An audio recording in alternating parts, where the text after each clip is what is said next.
Hello viewers, আসসালামু আলাইকুম। আপনারা দেখছেন ডিভাইস ভ্যালি। যারা আমার চ্যানেলে নতুন এসেছেন, চ্যানেলটি অবশ্যই সাবস্ক্রাইব করে নিন এবং নতুন নতুন ভিডিও নোটিফিকেশন পাওয়ার জন্য পাশের বেল আইকনটি অন করে দিন। আমার সামনে একটি 14 ইঞ্চি CRT কালার টেলিভিশন দেখতে পাচ্ছেন, যেটির সমস্যা হচ্ছে হরিজেন্টাল লাইন। হরিজেন্টাল লাইনগুলি কেন পড়ে বা এর সমাধান কি, সেটি আজ আমরা এই ভিডিওর মাধ্যমে সমাধান করার চেষ্টা করব। প্রথমে এই টেলিভিশনটি আমি খুলে নিয়েছি। টেলিভিশনটির সার্কিটটি কিন্তু বেশ পুরনো এবং খুব ধুলোবালু পড়ে গেছে। ভিউয়ার্স, চায়না সার্কিটগুলো পুরাতন হয়ে গেলে এগুলো বারবার সমস্যা করে এবং তখন বারবার রিপেয়ার করতে হয়। সেক্ষেত্রে এর পিসিবিটি চেঞ্জ করে নেওয়াই ভালো। যেহেতু এই 14 ইঞ্চির পিসিবিটি বেশ খারাপ হয়ে গেছে, সেক্ষেত্রে এই পিসিবিটি আমি চেঞ্জ করে দেব।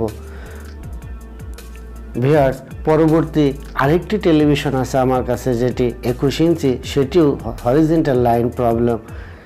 দেখব এই টিভিতে সার্কিটটি কী অবস্থায় আছে। যদি সার্কিটটি ভালো থাকে সেক্ষেত্রে আমরা অবশ্যই সার্কিটটি রিপেয়ার করে নেব। ভিউয়ার্স, টেলিভিশনটি আমি খুলে নিয়েছি, কিন্তু এর সার্কিট বোর্ডটি দেখতে পাচ্ছেন এটি মোটামুটি বেশ ভালো অবস্থায় আছে। আমরা এই সার্কিট বোর্ডটি কাজ করব কিভাবে এই হরিজেন্টাল ফল্টটি সমাধান করা যায়। ভিউয়ার, এটি আমাদের হচ্ছে হরিজেন্টাল আউটপুট সমস্যা। এখানে হরিজেন্টাল সাইডে দেখতে পাচ্ছেন একটি জায়গায় পুড়ে গেছে, অর্থাৎ এটি আমাদের চোখ দিয়ে আমরা বুঝতে পারতেছি যে আমাদের কোন সাইডে সমস্যাটি হয়েছে। এখানে যে বুস্টার পিএফ দেখতে পাচ্ছেন, পিএফটি কিন্তু ফেটে গেছে। আমি একটু জুম করে আপনাদেরকে দেখিয়ে দিচ্ছি। দেখতে পাচ্ছেন বুস্টার পিএফটি কিন্তু ফেটে গেছে এবং তার পাশে আরও একটি ক্যাপাসিটার আছে। এখানে যে ক্যাপাসিটারটি দেখতে পাচ্ছেন সেটিও কিন্তু নষ্ট হয়ে গেছে এবং সাইডটি পড়ে গেছে। আমরা পিসিবির ব্যাক সাইডে চলে এসেছি, এই অংশটি কিন্তু পড়ে গেছে। এখন কিভাবে সমাধান করা যায় সেটি আজ আমরা দেখব। ভিউয়ার, এখান থেকে যে দুটি পার্টস আমরা দেখলাম, সেই দুটি পার্টস কিন্তু আমরা খুলে নিয়েছি। এই বুস্টার পিএফটি হচ্ছে 334 যে 400 ভোল্টের, আর এখানে একটি 250 ভোল্টের 1 মাইক্রোফ্যারাডের একটি ক্যাপাসিটার দেখতে পেলেন। আমরা সমমানের দুইটি পার্টস এখানে লাগিয়ে নিলে আশা করি আমাদের এই সমস্যাটির সমাধান হয়ে যাবে।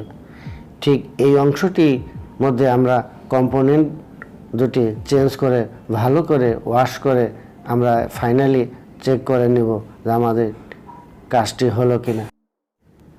ভিউয়ার্স, একটি টেলিভিশন রিপেয়ারের ক্ষেত্রে কাস্টমারের মর্জির উপরে অনেক সময় আমাদের কাজ করে থাকতে হয়। যাই হোক, এখন আমরা এই দুটি পার্টসের সমমান দুটি পার্টস আমি নিয়ে নিয়েছি। আমি এক বুস্টার পিএফটি সমমানে নিয়ে নিয়েছি এবং যে ক্যাপাসিটারটি ছিল সেটি আমি 4.7 160 ভোল্টের নিয়ে নিয়েছি, যেটি আমাদের কাজ চলে যাবে। এখন আমরা বুস্টার পিএফটি ভালো করে লাগিয়ে নিব এবং ক্যাপাসিটারটিও ভালো করে লাগিয়ে নেব। ক্যাপাসিটারটি অবশ্যই পোলারিটি অনুযায়ী লাগাতে হবে। ভিউয়ার্স, অনেক সময় পিসিবিগুলো বেশি খারাপ থাকলে সেক্ষেত্রে সেগুলো অনেক বেশি পরিশ্রম করতে হয়। ইলেকট্রনিক্সে অসম্ভব বলে কিছু নেই, সবই ঠিক করা যায়।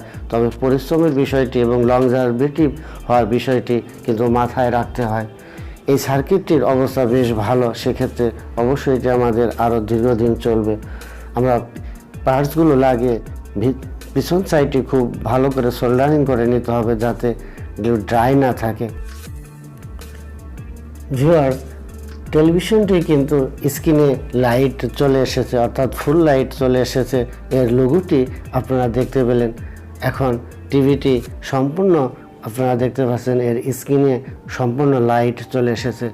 আসলে সমস্যাটি খুব তেমন জটিল ছিল না, যেহেতু চোখে দেখে আমরা জিনিসটি বুঝতে পারলাম। যাই হোক, এটি আমি ফাইনালি এর ছবি দেখে নিলাম যে আমাদের স্ক্রিনটি ঠিক আছে কিনা। যদি কোথাও কম বেশি থাকে সেক্ষেত্রে সার্ভিস মোড দিয়ে কিন্তু অ্যাডজাস্ট করে নিতে হবে। ভিউয়ার্স, ভিডিওর একেবারে শেষ পর্যায়ে চলে এসেছি। যদি ভিডিওটি ভালো লাগে অবশ্যই একটি লাইক এবং কমেন্ট শেয়ার করে যাবেন। পরবর্তী ভিডিও দেখার আমন্ত্রণ জানিয়ে এখানেই শেষ করছি। আল্লাহ হাফেজ। সবাই ভালো থাকবেন। আজকের মতো এ পর্যন্তই।